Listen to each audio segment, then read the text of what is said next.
And you can just go crazy. You can get the pitch control.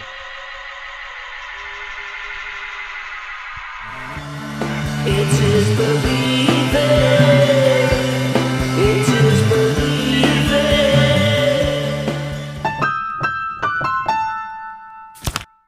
Hey guys, Andy Pickering here.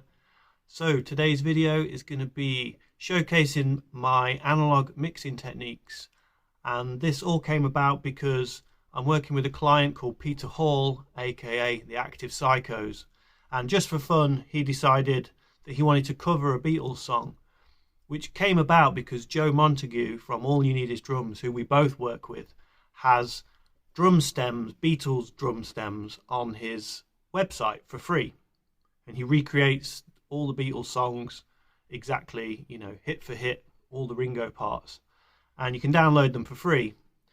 So Peter thought for fun he was going to do Tomorrow Never Knows, and then basically said to me, make it sound really vintage. So I was like, couldn't wait to get my hands on it.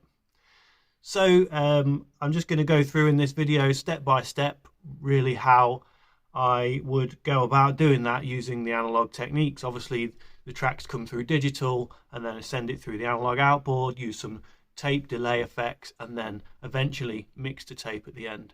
So let's get into this track and let's go psychedelic back to 1966. Let's go. My name's Pete and I record music. I used to record demos under the name The Angry Fetus, and now I've got a new project, The Active Psychos, and me and a friend from Italy, Francesco Lenzi, he's a guitarist, had recorded this demo and always thought that it just sounded really great, apart from the mix was always really bad.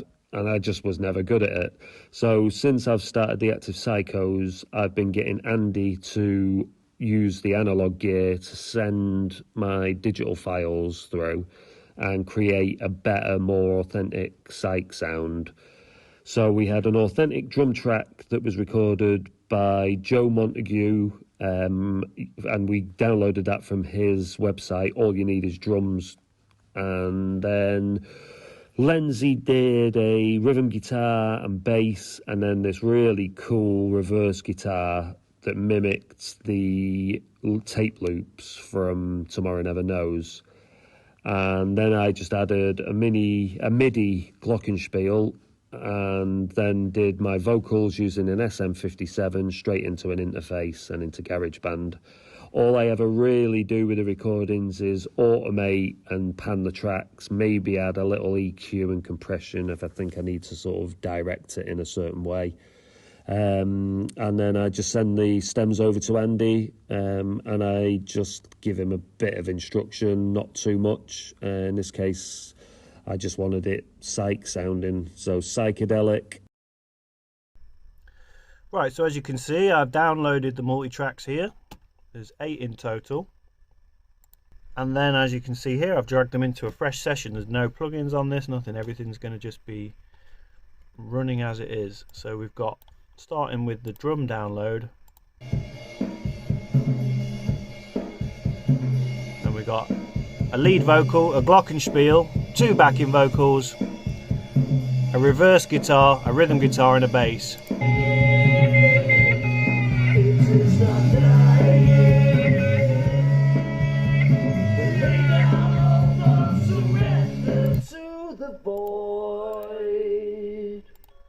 It is shining,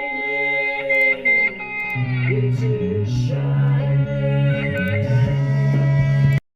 Okay, so you've heard the dry tracks. I'm just going to talk very quickly about what I'm going to do with it.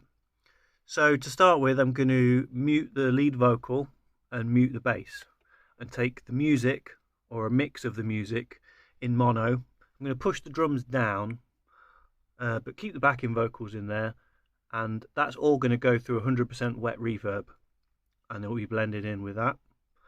I'm going to do that in mono. I'm going to then take the lead vocal, and I'm going to do a mad tape delay with this, so we're really looking forward to seeing that one.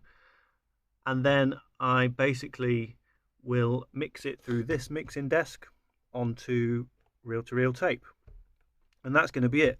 And that's what's going to take all these multi-tracks just recorded in a bedroom into the realm of, you know, some serious 60s sounding analog goodness. So yeah, let's get on with this and see what we get.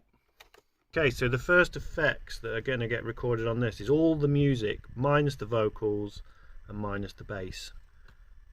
And I'm going to send this through 100% wet reverb, and I'm going to EQ the reverb, and I'm going to compress the reverb, and then it's going to be recorded here, and then it'll be blended in with the dry tracks, and that's going to give it just a nice texture and a nice kind of like sound of everything playing together in the same echo space.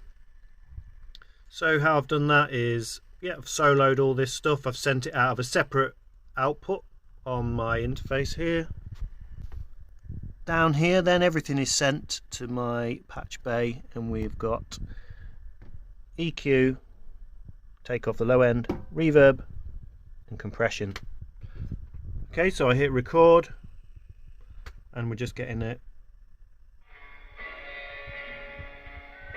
everything just going through this reverb down here, 100% wet. And just as you can see, what's being recorded there is it's nice and compressed.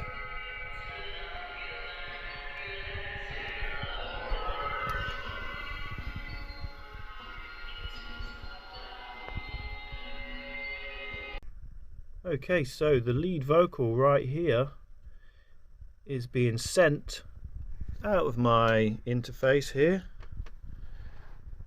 It's getting sent into the tape machine. And when we do that, we'll register the input on here and make sure we've got a good signal going to the tape to start with, and that won't change. Then it gets sent out of here to my compressor, and it gets sent from the compressor back into the interface, and then we have this vocal delay track here. What makes this interesting is I have then the monitor switch there, which sends it back out again through the same output as this one, creating a feedback loop, so it's going round and round and round. And how you control the feedback loop is with the compressor here. Now you can not have the compressor and control it with the output there, but having the compressor with the release and the attack, you can mess around with it. So you can play with the input, you can play with the output, and it seems to affect the tape and the effects coming from the tape a lot better than just using the tape machine on its own. So you just get that constant echo. It's really great. So I'll start the tape machine up.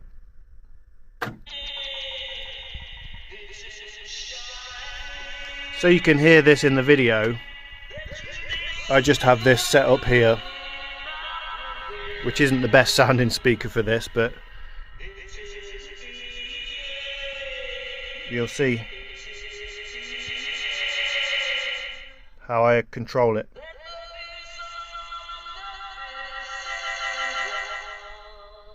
And it'll be a live performance.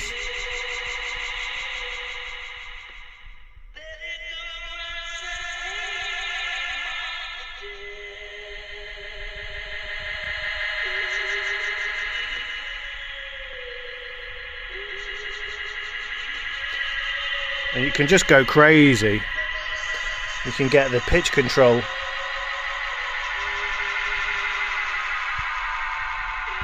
You can basically have a UFO craft taking off. And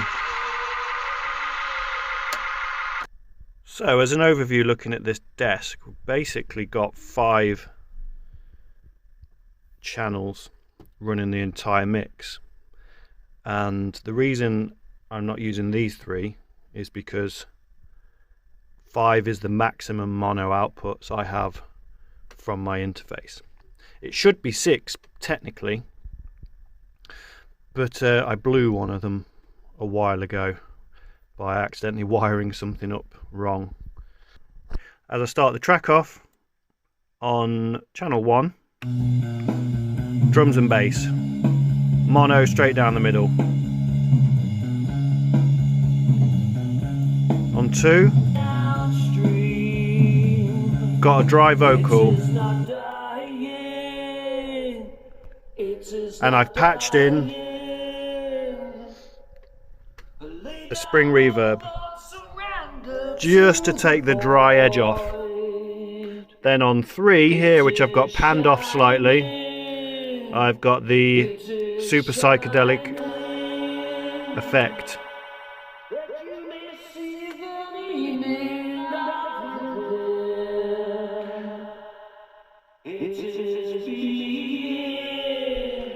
Okay, so I have the guitars and the glockenspiel, and then on this last channel I have the reverb that were recorded on the rhythm track, and I've got them panned opposite ways. So basically it's a mono track but with some spatial panning.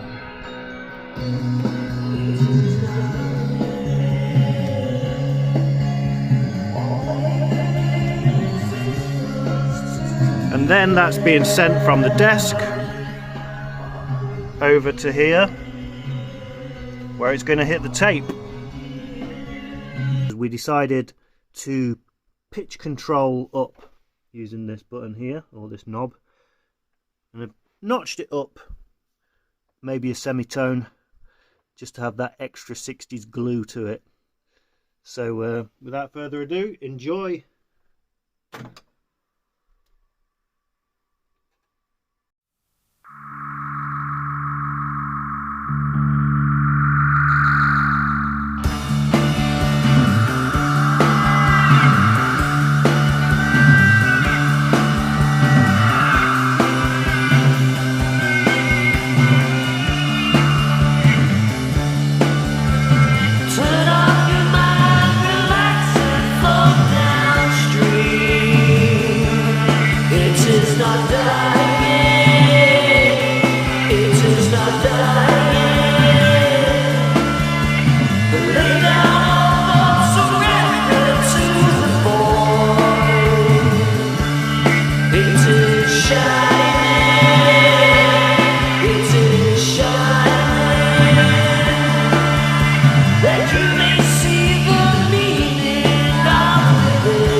Okay, so there we go. I hope that was as much fun to sort of watch than as it was for me to make. I absolutely love messing around with that tape delay feedback loop. It's crazy. And it has a lot of possibilities, I think, with using other instruments down the line with that. Imagine plugging an organ through that feedback loop, or, you know, guitars and things. It could get really crazy and psychedelic. So I hope that was a good showcase, really, of just basic bedroom recorded tracks being sent through to me, mixing it analog and making it sound really vintage and like a proper record. And if you want to work with me, I would absolutely love it to mix your tracks analog, just like this kind of thing. But also promoting Peter, the Active Psychos, who have a single for sale, which mixed by me as well. So the links are all below to his stuff, and obviously to my website, and just get in touch if you want to work together. Thanks very much, and I'll see you all soon. Cheers, bye.